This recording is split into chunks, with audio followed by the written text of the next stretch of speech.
Hello all, almond chocolate spread recipe చూసేద్దామా. First ఒక cup almonds తీసుకొని దానిలో ఓవెన్ ట్రే పైన స్ప్రెడ్ చేసుకొని 180 degreesలో 10 minutes వరకు రోస్ట్ చేసుకోండి.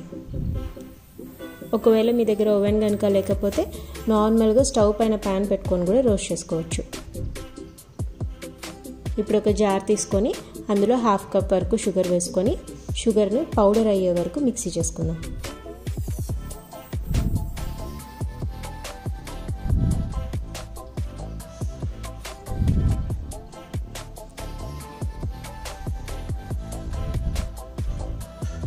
మనకి ఇలా షుగర్ పౌడర్లా అయిపోయాక ఇందులోనే ఒక 1/2 cup కోకో పౌడర్ని కూడా కలుపుకుందాం.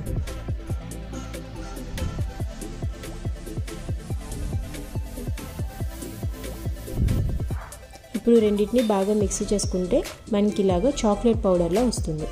ఇప్పుడు దీన్ని పక్కన పెట్టేసుకోండి. ఇంకొక జార్ తీసుకొని అందులో మనం రోస్ట్ చేసుకున్న ఆల్మండ్స్ని వేసుకుందాం.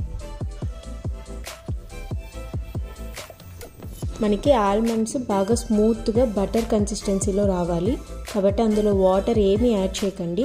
ఒకవేళ మీకు ఆల్మండ్స్ నుంచి ఆ ఆయిల్ రిలీజ్ అవ్వట్లేదు అని అంటే ఏదైనా నట్ ఆయిల్ని మనం యాడ్ చేసుకోవచ్చు. లైక్ వెజిటేబుల్ ఆయిల్ లేదంటే గ్రౌండ్ నట్ ఆయిల్, మీకు ఏ ఆయిల్ ఇష్టమైతే ఆయిల్ని యాడ్ చేసుకోవచ్చు. ఆలివ్ ఆయిల్ కూడా యాడ్ చేసుకోవచ్చు.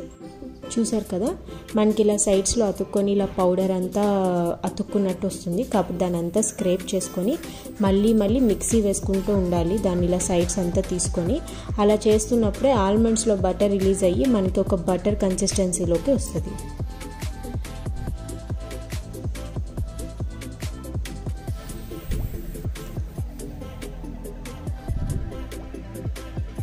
చూసారు కదా, ఈ కన్సిస్టెన్సీలోకి రావాలన్నమాట మనకి.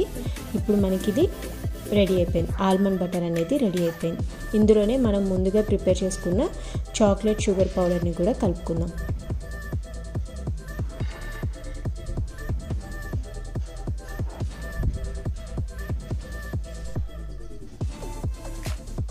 ఇప్పుడు ఇందులో నేను ఒక టేబుల్ స్పూన్ బటర్ కూడా వేసుకుంటున్నానండి. ఇది సాల్టెడ్ బటర్. ఒకవేళ మీరు బటర్ కాకపోతే ఏదైనా నట్ ఆయిల్ని యూజ్ చేసుకోవచ్చు. దాంట్లోనే ఒక చిటికెడు ఉప్పు కూడా కలుపుకోండి. ఇప్పుడు ఇవి మొత్తం కలిసిపోయాక మనకి ఇలాగా బటర్ లాగా స్మూత్గా వస్తుంది. ఒకవేళ మీకు ఈ కన్సిస్టెన్సీ సరిపోలేదు, ఇంకొంచెం రన్నీగా కావాలంటే ఇంకొంచెం ఆయిల్ యాడ్ చేసుకుంటే మీకు స్మూత్గా రన్నీగా వస్తుంది. ఇప్పుడు దీన్ని ఒక క్లీన్ జార్లోకి తీసుకునేద్దాము. దీన్ని మనం రెఫ్రిజిరేటర్లో 3 weeks లేదంటే 4 weeks వరకు స్టోర్ చేసుకోవచ్చు. కిడ్స్కి ఇది చాలా నచ్చుతుందండి. బ్రెడ్ పైన కానీ లేదంటే చపాతీస్ పైన కూడా ఇది స్ప్రెడ్ చేసి ఇవ్వచ్చు. వాళ్ళకి చాలా ఇష్టంగా తింటారు. మీరు ఒకసారి ట్రై చేసి మీకు ఎలా వచ్చిందో కమెంట్స్లో నాకు తప్పకుండా మెన్షన్